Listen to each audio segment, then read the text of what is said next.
Before you watch this video, there are two things you need to know.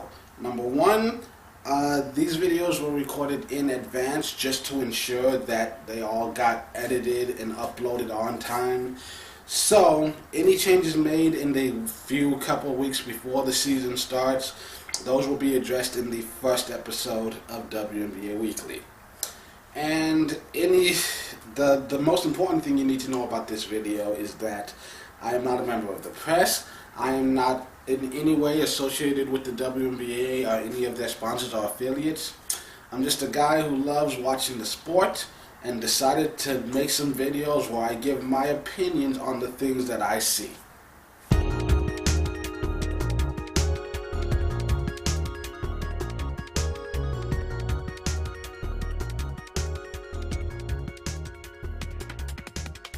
Greetings and welcome to the Fan Perspective. I'm your host Nathan Allen. This is WNBA 2018 preseason power rankings. The preseason power rankings are based mostly on the moves that a team made during the offseason, I rank how well I think they're going to perform during this year's regular season.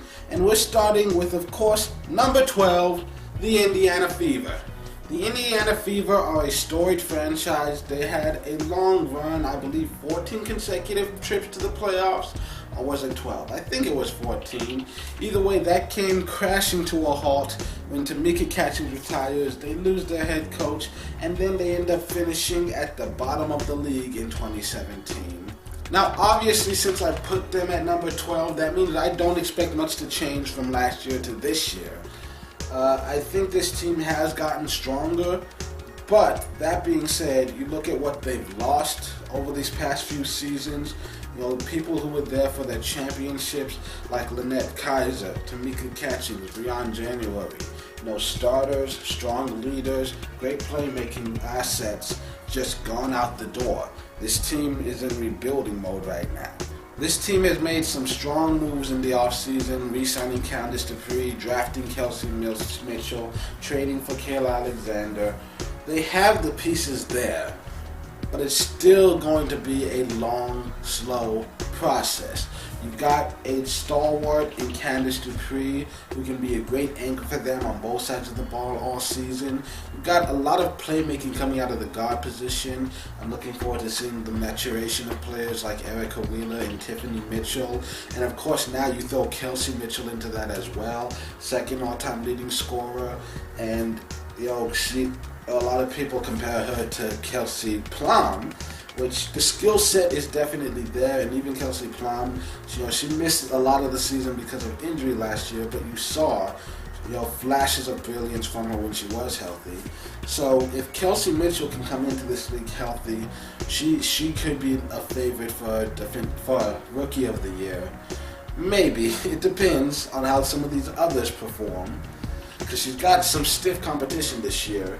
This might not be necessarily the most explosive draft class, but it might possibly be one of the deepest, because I can name 5 people off the top of my head that are starting their careers this season who I think could all potentially be in the Rookie of the Year candidate. And don't forget that with this 2017 Indiana team, a lot of their struggles came for 2 main reasons. One, beginning of the year, they had just so much turnover and they struggled to get it all together. They had a new head coach. They were missing the franchise's best playmaker. A lot of new pieces in there, and they were struggling to make that work together. And then towards the end of the year, they fell off so sharply because they had 3 different guards all suffer season-ending injuries. That being said, as strong as this roster is and as much potential as they do have, I said before, anything short of trading for Maya Moore, they probably wouldn't get out of 12th place. It's a very strong league with a lot of strong players, and honestly, their best shot of getting into the playoffs is hoping that some of the other superstars in this league get injured and that they can scratch and claw their way into 8th place.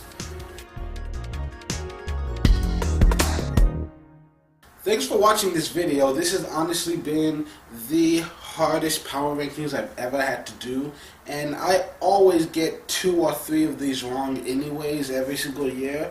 So if you disagree with anything I've said in this video, feel free to leave a comment telling me everything I said wrong and why.